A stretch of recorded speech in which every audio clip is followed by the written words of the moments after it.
Hi! In this video, I want to discuss deduction types. So as you know, in payroll, there are many kinds of deduction. Like for instance, SSS loan, pag-ibig loan, or it might be a company loan, or it might be a penalty charged to employee, or it might be an investment. So there should be a way to classify those deduction, and that way is the deduction types. Now, to go to deduction types, all you have to do is to go to configuration, settings, and then deduction type. Okay, so as you already know, whenever you go to the configuration, automatically it will display all the list of records that are already entered in the system. In this case, we have already deduction types already entered in the system. Now, to create a new deduction type, all you have to do is to click this add new record. Okay, so here you will fill the information regarding that deduction type. Okay, first you need to specify the code. Now, coding is depends on you. There's no particular format in the system. It can be a number, it can be a letter, and so on. It's just a code wherein you'll be able to systematize all your deduction. Okay, so you should have your own coding system. So it could be maybe the letters related to deduction could be a code. Maybe, for example, if it is a SSS loan, maybe you can just say SSS, something like that. Or it could only be a number. So it depends on you. Okay. Now, for example, I'll just say SSS loan. So I'll just put SSS, and then here I will type the description of the deduction. Okay. So maybe it is SSS loan, for example. Okay. Then here you put the loan type. Now, as I've said, not all deductions in the payroll are loan. But most of the time these are loans, like SSS loan, company loan, and so on. So if it is a loan, then you need to fill this. Otherwise, if it is not a loan, maybe it's just a penalty, or maybe it's an investment of the employee, then you don't need to fill this field. You can leave this blank. Okay. So the selections that are available are SSS. So if it is SSS, that means it will go to the SSS loan deduction. So if you go to the payroll here, we have here the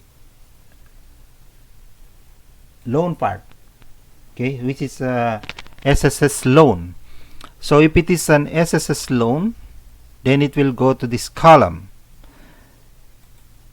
Now, if it is HTMF, it will go to this column. Okay.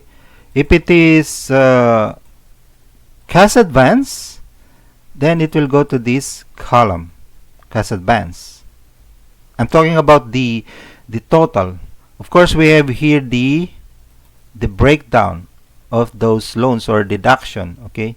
So the total of those loans will come here, depending on the classification or deduction type. Now, if it is others, so it will go to other loan. Okay. Now, if you don't specify a loan type, if this is blank, then it will go to other deduction. Okay, so this refers to, as I said, for the penalty charges or maybe investment. But again, there's another condition. That is, if it is not a union due. Okay, so if it is a union due, then it will not go to the other deduction. It will go to union due here. Okay, so you should take note of that. No, if it is not a loan and it is not union due, then that is the time that it will go to the other deduction. Okay, now here I think we already finished these loan types. Okay, so let's proceed to the priority number. Now priority number is actually can be used when the deduction amount of the employee is greater than the gross pay. For example, if the gross pay is 50,000 and the deduction is 80,000, so the total deduction is has a exceeded amount of 30,000. Okay, so it's greater of 30,000. So in that case, of course, the employee cannot pay all the deduction. Okay, so this is the role of the priority. For example, in that 30,000, there is SSS loan, there is a Pag-ibig loan, and so on. Okay, so if you say that this loan is number one priority, that means it will be paid first among other loan. If it is 2, then it will be the second priority, and so on. Okay, so others that will not be covered, of course, they will not be paid on that particular payroll. Okay, so it depends on the priority. Okay, and then here there is the interest rate. So interest rate is actually applicable to the loan. Okay, so if it is a loan, there is sometimes there is particular interest. Some companies are not charging interest, some companies are charging interest, so it depends. So for example, if this is a company loan, for example, it's a cash advance, and then for cash advance you want to charge 1% per month for that particular loan, then you put here the 1%. So therefore, whenever you create an auto deduction that is of this type of loan, then automatically will the system will calculate the interest. Okay, so if you want to know more information about what I'm talking about, then you need to watch the video regarding auto deduction, okay, where I discuss it in detail. Okay, now we have here the payment schedule. So payment schedule is the same as on the compensation type. So this is when will you deduct this particular deduction. So if you say per period, that means every payroll period the employee will be deducted with this deduction. If you say last period, then it will only be deducted at the last payroll period. Okay, so all of these two, this last per period and last period, will be automatically generated by the system on this payroll deduction. Okay, so depending on the amount. Okay, so my battery is full. Okay, so that is actually the use of the payment schedule. Now if it is manual, of course it will not be generated automatically. You have to specify it, because sometimes there are deductions that are on demand. So in that case, you need to put the to put the schedule as manual. Okay, and then here there are some toggle buttons. Okay, for example, here there is a perpetual. Okay, now if you turn on the perpetual, that means there's no end for this particular deduction. Every time you make the payroll, the employee will be deducted. There's no maintaining balance. That means it will be, of course, not forever.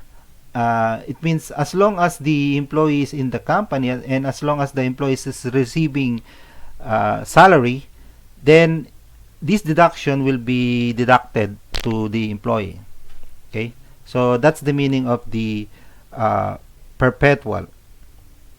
These normally it is being used for investment, like if you have an investment for insurance, okay, and that means as long as you are giving money to that particular investment, then your return of investment will be bigger at the time you leave the company. Okay, so that refers to the perpetual. Now we also have here the deduct from final pay. So when it is turned on, that means this particular deduction will be deducted from the final pay when there is a remaining balance, no? So this refers only to the remaining balance. So when the employee resign or leave the company, so the total remaining balance will be deducted from his final pay if this is turned on, because not all deductions can be deducted to the final pay. Like for instance, if you have a Pag-ibig loan or a housing loan from Pag-ibig, as you know, the house worth millions, right? So if your balance is million, of course you cannot deduct it on the final pay, especially if you don't have millions, no, of salary. Okay, so in that case this should be turned off. Okay, then here we have the refundable. So refundable meaning the employee is being deducted monthly, but when the employee resign, the company will refund it. So it will be an earning to the final pay. It will be refunded in the final pay. So normally this refers to the what you call bans, no, cash bans.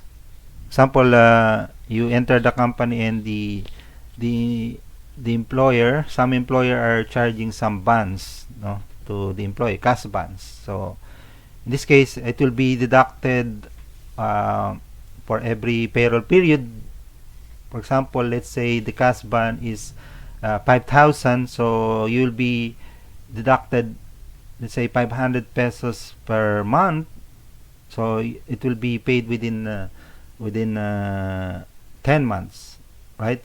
But then when the employee resign, then it will be refunded on the final pay. Okay, so that is the use of the refundable. Now, as I said, if it is a union due, no, it is not a loan, it is a union due. It will not go to the other deduction. It will go to the union due here on the summary. Yeah, here in the union due. Okay, and then finally we have the account. So for every deduction there should be an account, so that the system will know what account to be debited or credited. Okay, this is actually used for the journal entry in the payroll here. So as you can see on the journal entry, there is the account code. Okay, so the account code or the account that will be debited or credited for that particular deduction, you should put it here. Okay, so if you don't know what to put here, then you better ask your accountant. So normally I think the best person to enter this value should be an accountant. Okay, but of course, if the accountant has no access on the HR tech, then you can just always ask the accountant. So what is the account for cash advance for SSS loan? Then she will tell you. So when she tells you, then you just specify it here. Okay, and yeah, that's it. So if you have any question, just put it on the comments below. Thanks for watching. Bye for now.